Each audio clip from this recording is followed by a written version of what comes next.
Maître Moustapha Ngwana, pour Maître Georges Teghem, il n'y a ni refus de droit, ni déni de justice. Il se trouve tout simplement que la demande faite par le MRC ne tient pas.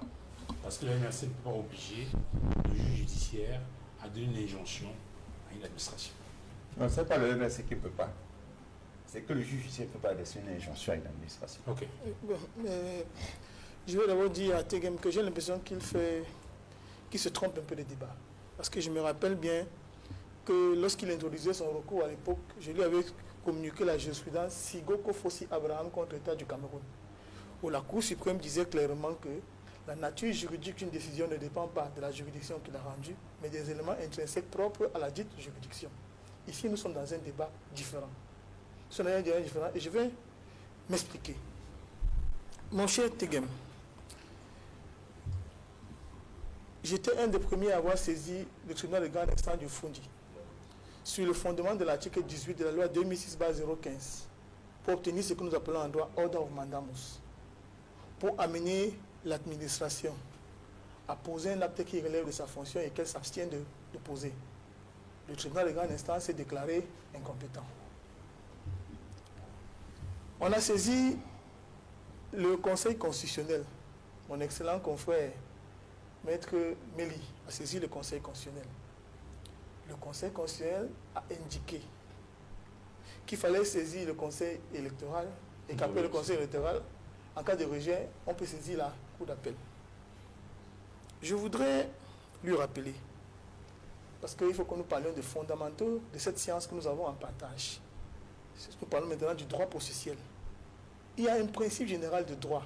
Je vais d'abord le dire en latin. Res judicata pro veritae habetur. La chose jugée est tenue pour être la vérité. La chose jugée est tenue pour être la vérité. Le Conseil constitutionnel nous a indiqué la voie. Mais il y a une particularité encore dans cette autorité qu'a la décision du Conseil constitutionnel. C'est qu'elle est renforcée par l'article 50 de la Constitution. Qui vous dit que ces décisions sont opposables à toutes les autorités administratives, civiles, militaires et juridictionnelles? Si donc... Article 52 de la Constitution. La Constitution. C'est de la Constitution. C'est 50 de la Constitution. Oui. La chose jugée est tenue pour être la vérité. Je dis bien tenue pour être la vérité. Il n'appartient pas aux autres juridictions de critiquer la décision du Conseil constitutionnel. Si par extraordinaire, vous n'êtes pas d'accord avec la décision rendue par le Conseil constitutionnel, seul le Conseil constitutionnel peut revenir sur sa décision. Même si vous estimez qu'elle s'est trompée, vous êtes obligé d'appliquer la décision que le Conseil constitutionnel a rendue. Vous imaginez un peu que si on dit que l'immeuble sur lequel je suis installé, par exemple, ne m'appartient pas. Vous croyez que s'il y a une décision qui a été rendue et qu'elle est définitive, le seul fait de m'y opposer va enlever la décision, sa valeur juridique? Non. Reste judicata pro veritae habetur Georges. La chose est tenue pour être la vérité. J'ai entendu des gens faire le débat dire que non, que cette considération, cette considérant la décision du Conseil constitutionnel était dans les motifs et non dans le dispositif. Mais il y a ce qu'on appelle en droit les motifs décisoires. Et cette question se pose parce qu'on est en droit francophone. Et il y a ce que nous apprenons, on dit obiter dictum. Parce que c'est également le droit. C'est-à-dire qu'à l'occasion d'une question de droit donné, lorsque le juge se prononce, il fait une bifurcation, c'est-à-dire qu'il peut insérer une opinion étrangère à la cause pour pouvoir mieux expliquer la décision qu'il est en train de rendre. L'obiter dictum s'oppose à ce qu'on appelle en droit le ratio decidendi, les raisons de la décision. Parce qu'il ne faudrait pas que les gens s'envolent. Ici, le Conseil constitutionnel a indiqué de quel côté il fallait se poser. De plus fort, on n'est pas en train de faire une injonction à Elekam. On demande à Elekam de respecter la loi. Et en l'occurrence, la loi lui impartit un délai pour pouvoir se prononcer. Elekam ne s'est pas prononcé. Nous avons saisi les juridictions qui étaient possibles de saisir. On a saisi le tribunal de grande instance. ils disent que le tribunal de grande instance est incompétent. On a saisi le conseil électoral, ensuite la cour d'appel. Et c'est la loi qui nous demande de saisir la cour d'appel. Et la cour d'appel dit qu'elle n'est pas compétente. Finalement, donc, sous quel cieux va-t-on trouver le juge qui est compétent en cette matière? J'ai également entendu certains juristes parler de la compétence liée, qu'on devait saisir le juge administratif. Il faudrait qu'on se parle en tant que juriste. Les libertés ressortissent de la compétence du juge judiciaire. Et le législateur, en renvoyant à la cour d'appel, ne se trompait pas.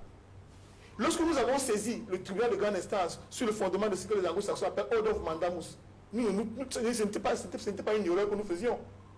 Le contentieux électoral est un contentieux sui generis. Ces délais dérogent au droit commun. Regardez par exemple l'article 81, donc 5 jours à la cour d'appel pour se prononcer. Lorsque vous allez finir par exemple avec l'élection présidentielle, vous avez 72 heures à compter de la clôture du scrutin pour engager les recours. Le contentieux administratif classique vous impose par exemple d'introduire un recours gracieux préalable avant éventuellement de saisir par un recours contentieux la juridiction compétente. Mais la matière électorale déroge à ce principe-là. Il n'y a pas de recours gracieux préalable en cette matière. Lorsque les gens viennent aujourd'hui dire par exemple qu'il y a compétence liée, qu'on devait saisir le tribunal administratif, mais sur quoi se fondait-il? Le droit, les libertés individuelles ressortissent de la compétence du juge judiciaire. D'ailleurs, un exemple que je peux vous donner par exemple avec la loi 90/55 sur les manifestations publiques. Lorsque le préfet interdit, qui est le juge compétent? C'est le tribunal de grande instance. Qui est le juge judiciaire? Qui est le juge traditionnel pour connaître des questions qui concernent les libertés individuelles? Donc le débat que Tegem essaie de dévoyer est un débat qui n'a pas lieu d'être.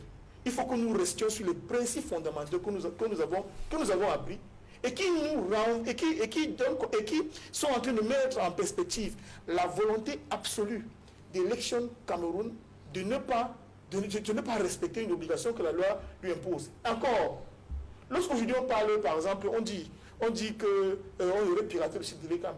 Mais lorsque nous avons engagé les recours au départ, moi je crois que j'ai mon recours, je l'ai introduit en février 2024. Ensuite, le conseil électoral a été saisi en mai. En mai 2024. En mai 2024 par mon confrère Méli qui m'a fait l'honneur de me donner une copie de sa requête. Est-ce qu'on avait piraté le site? Et qu'est-ce qui coûtait à l'ECAM de publier la liste? Il ne faudrait pas que les gens se laissent décourager par l'attitude de l'ECAM. Les gens doivent poursuivre les inscriptions sur les listes électorales. L'attitude de l'ECAM et de l'administration trahit, ça dit qu'elle est symptomatique de la peur qui a changé de camp. Les Camerounais ne doivent pas se défausser des responsabilités qui sont les leurs.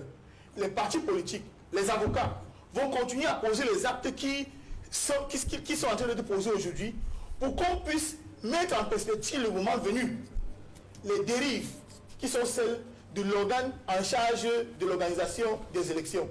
Je pense avoir dit sur un clair, on est parti de faire une injonction, on demande à l'État de respecter la loi. Et je suis sûr que tu as lu l'article 26 de la Constitution. L'article 26 de la Constitution du domaine de la loi. Les libertés fondamentales sont du domaine de la loi. Et le juge, par excellence, des questions qui concernent les libertés publiques, au nombre desquelles figure le droit électoral, c'est bel et bien le juge judiciaire. Donc c'est une compétence matérielle qui incombe au juge judiciaire. Maître Georges, je vais avoir votre avis sur une question vraiment qui soit moins technique. Hein. Vraiment, on a des législateurs qui ne sont pas tous des juristes, mais qui ont une préoccupation. La loi électorale fait obligation à l'ECAM de publier la liste électorale nationale. Dans un délai, c'est le 30 décembre. Au 30 décembre, la liste n'est pas publiée. Qu'est-ce qu'on fait?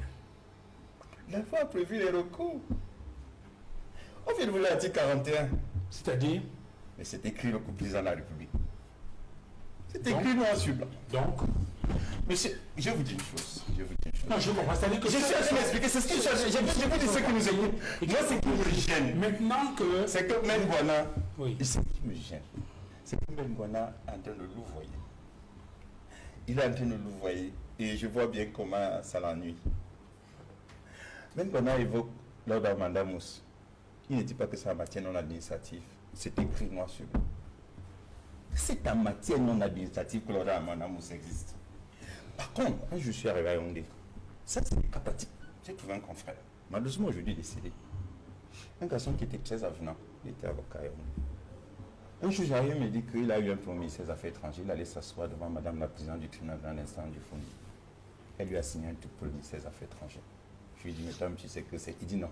J'ai dit, assis le jour-là, je sais bon que j'ai fait le roi.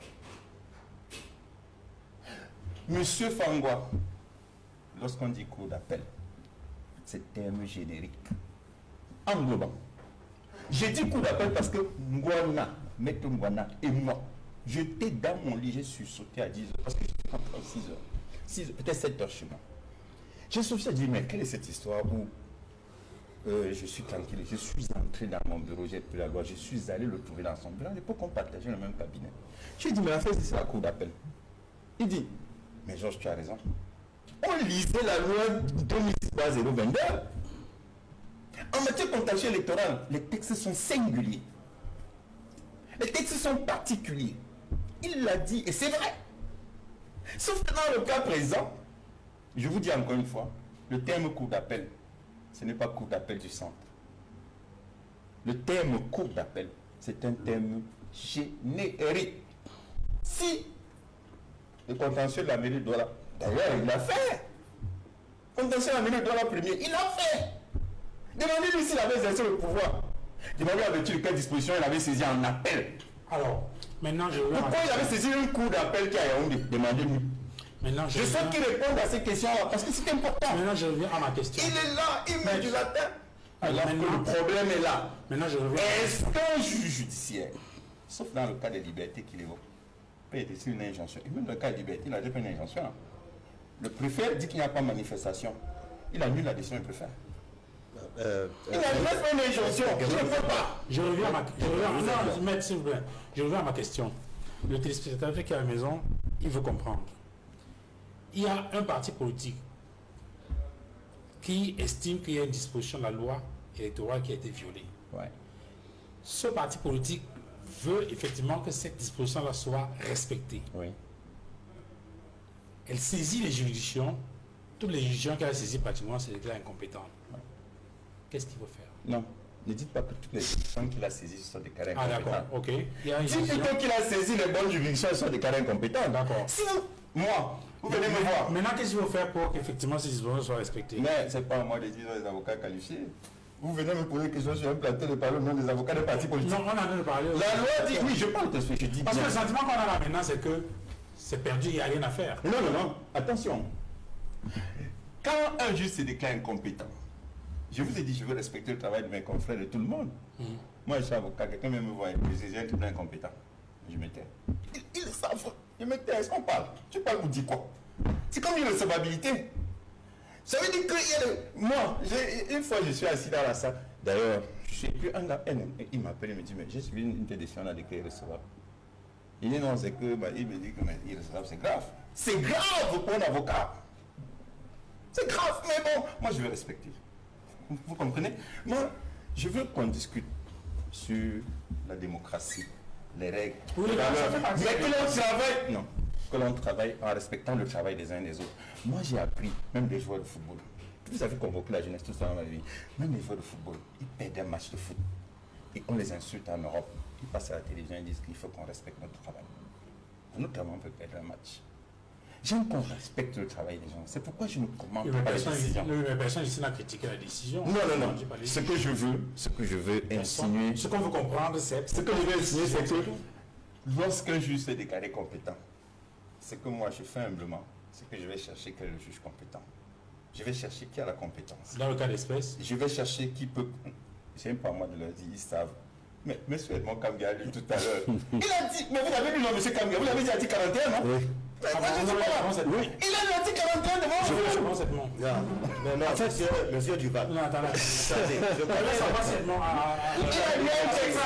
Non, j'ai lu un texte. Monsieur Duval. Je peux simplement commenter ce texte. Je peux tout simplement. Je vais relire le texte et le commenter. Parce qu'on veut vous prendre un témoin. Il a relire. Je suis dans la loi numéro 2006-011 du 29 décembre 2006 portant organisation et fonctionnement d'Elections Cameroun. Article 41. Je relis la disposition. En cas de défaillance d'Elections Cameroun, dûment constaté par le Conseil constitutionnel. Par le Conseil électoral. Par le Conseil. Lis la loi. Tu ne peux pas. Lisez Dûment constaté par le Conseil constitutionnel. Lisez. Le président de la République prend, en vertu des dispositions de l'article 5 de la Constitution, des mesures qu'il juge nécessaires pour y remédier. Voilà le texte. Excusez-moi, article 41. Je ne suis pas venu ici pour donner l'orientation à un parti politique. Je suis venu parce que vous m'avez dit quand on m'avait appelé hier après-midi que c'était un sujet didactique. Donc je n'ai pas de leçon à leur faire.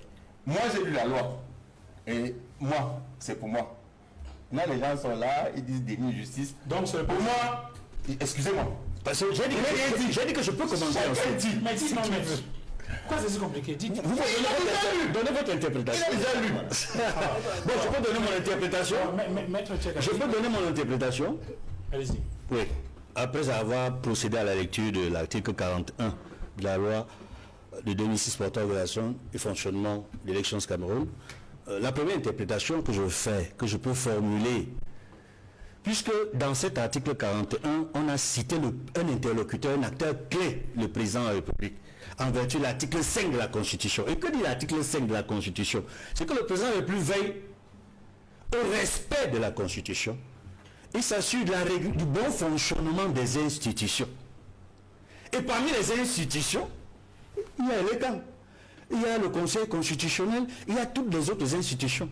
Le président de la République peut, lorsqu'il y a défaillance dans de l'État, prendre des mesures qui jugent nécessaires pour y remédier. Et parmi ces mesures, il y a l'article 8. Article 8 de la Constitution du 18 janvier 1996, qui dit que le président de la République nomme aux emplois civils et militaires. Okay. Il peut décider donc, parce que c'est lui qui nomme les responsables, le directeur général de l'État et plusieurs autres personnalités à l'État, il peut décider de nommer d'autres personnalités à ces fonctions, aussi bien la direction générale de l'État qu'au niveau du conseil électoral. Ça, c'est une interprétation possible. Mais je me rends compte ici, dans cette affaire, qu'il y a un problème. Le problème, c'est la double casquette du président de la République. Il n'est pas seulement président de la République, il est aussi président national du RDPC. Et c'est la dimension politique du problème qui se pose. Parce que s'il était seulement président de la République, sans être président national du RDPC, je pense qu'on trouverait rapidement une solution. Mais il n'est pas seulement celui qui incarne les institutions comme président de la République, mais il est aussi à la tête d'un parti politique qui a des intérêts, n'est-ce pas, à privilégier dans le cadre des élections. Et cela rend compliqué, j'allais dire complexe, pour lui de prendre la décision de désigner d'autres responsables à Elekam qui vont veiller et s'assurer que Elekam fonctionne normalement, c'est-à-dire va organiser des élections de manière comme un organe indépendant, va s'assurer la sincérité des scrutins. Donc ça, c'est l'élément politique que j'apporte, qui rend complexe la décision pour le président de la République, qui a une autre casquette politique, d'agir dans le sens voulu par les partis de l'opposition, et notamment par le MRC. Maître Tcheka, est-ce à dire que le MRC s'est trompé sur la démarche et sur la juridiction compétente pour obtenir l'application de l'article 80 du Code électoral? Monsieur Fangwa, vraiment, je le dis à beaucoup de mes camarades, je leur dis, ne sous-estimez jamais l'intelligence de nos adversaires, les gens du RDPC. Ça serait une erreur. Comme M. Tegem et moi, nous sommes avocats, nous sommes des promotionnaires. Je ne viendrai jamais dire que M. Tegem est bête. D'ailleurs, il est intelligent. Ce qu'il est en train de dire, c'est la ligne de conduite voulue par les RDPC depuis que le Conseil constitutionnel s'est prononcé. Ce n'est pas anodin que publiquement, en tant que très haut responsable du MRC, que publiquement je félicite les avocats du MRC. Parce que les cabinets noirs sont en train de dire que l'équipe de Maître Méli est incompétente. Allons pas à pas. M. Tegem dit qu'on ne donne pas des injonctions à l'administration. M. Tegem, lorsque le préfet vous met en prison, en garde à vue administrative, est-ce que ce n'est pas de l'administration? Et qui ordonne la mise en liberté immédiate? C'est le président du tribunal de grande instance, qui est un juge judiciaire. Est-ce que ce n'est pas une injonction lancée par un juge contre une décision de l'administration? Nous le savons tous. Garde à vue administratif, c'est un juge judiciaire qui demande qu'on vous sorte. Le juge de liberté. Le juge de liberté. Le président du tribunal de grande instance. Parce que tout à l'heure, ce qu'il a dit est suffisamment choquant que vous allez devoir me permettre d'y répondre. Parce qu'il a dit qu'un étudiant de 2e année n'aurait pas commis l'erreur que les avocats, je dis bien que les avocats du MRC ont commis. C'est ce que vous avez dit. Non, vous avez dit, je peux pas ne m'interrompez pas, monsieur, lisons la loi. Qu'est-ce que la loi dit? Qu'est-ce que la Cour d'appel elle-même a dit? La Cour d'appel a dit, je ne suis compétent en matière d'élection que lorsque la liste est déjà publiée. La Cour d'appel n'a pas dit que je ne suis pas compétent en matière d'élection. La Cour d'appel dit, la loi ne me donne compétence que lorsque la liste est déjà publiée. Parce que M. Tegem est en train de vous citer une loi qui a presque 400-500 ans. C'est les lois de la période révolutionnaire de 1799. Napoléon. 13. La convention. 1793, 80, je ne sais pas. C'est des lois qui ont été édictées en France. À l'époque où on disait qu'aucun juge ne peut regarder le travail de l'administration.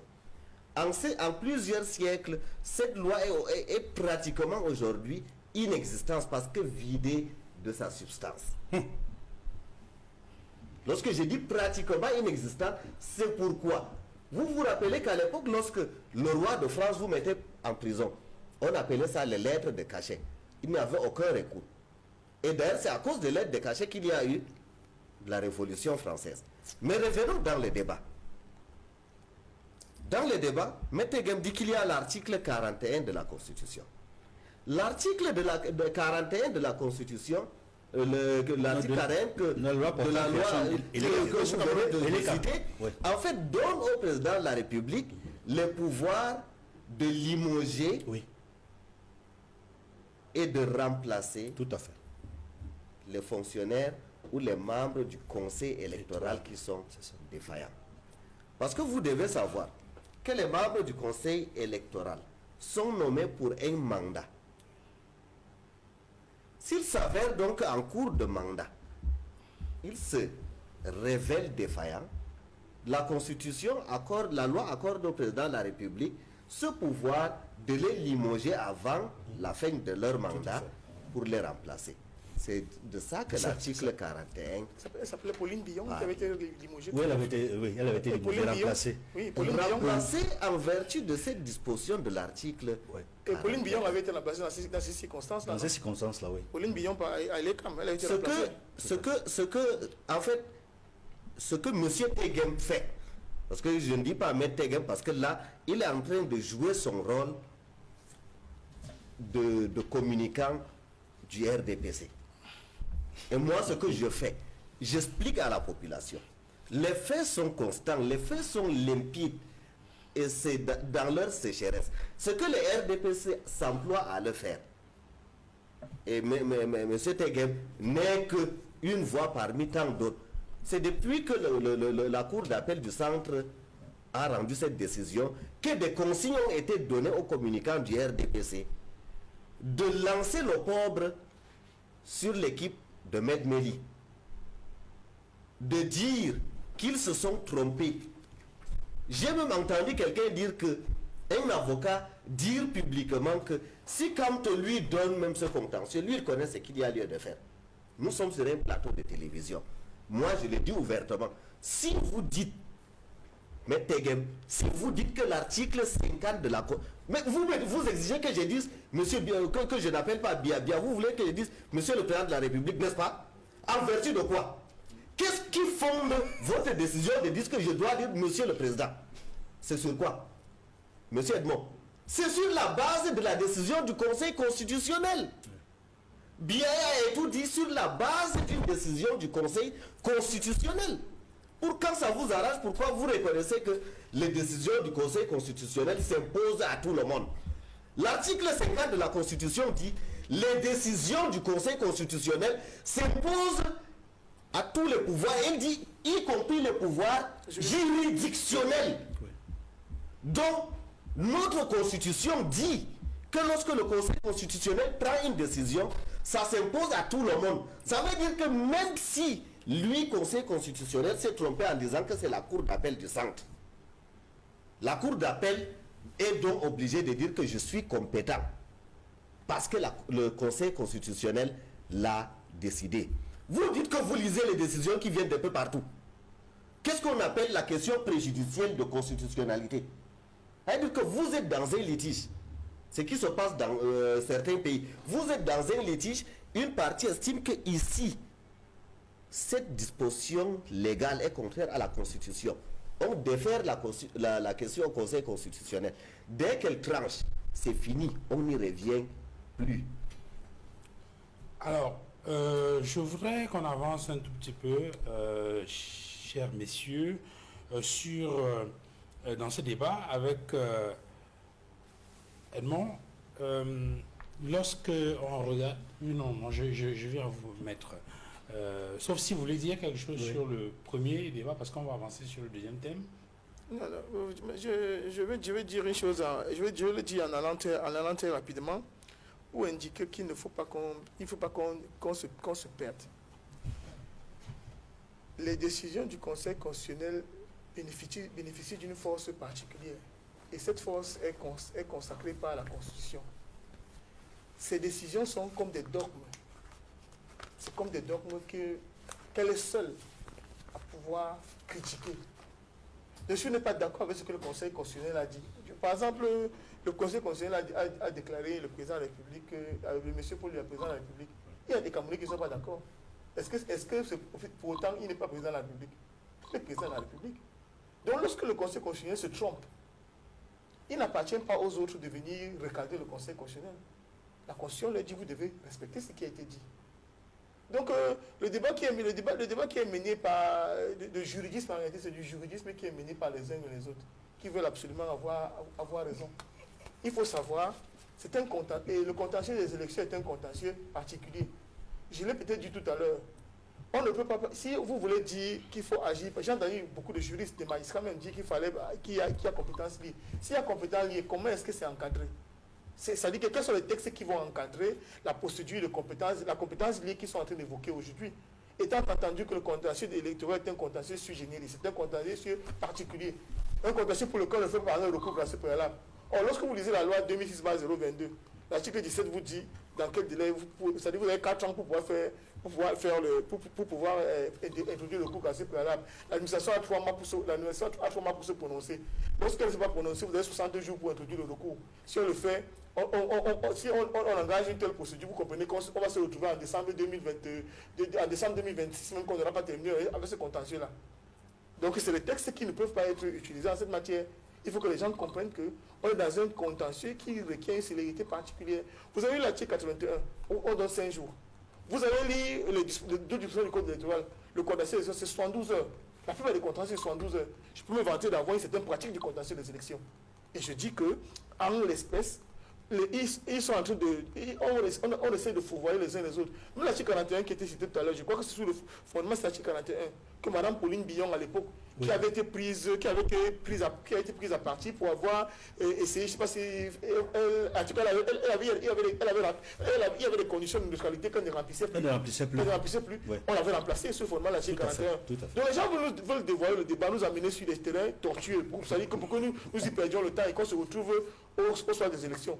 Si nous sommes véritablement dans une démocratie, quel est l'handicap qu'on peut avoir à publier une liste électorale, puisqu'ils sont sûrs de leur fait, ils sont les plus forts, ils sont les plus beaux et autres. Nous demandons seulement la publication de la liste électorale.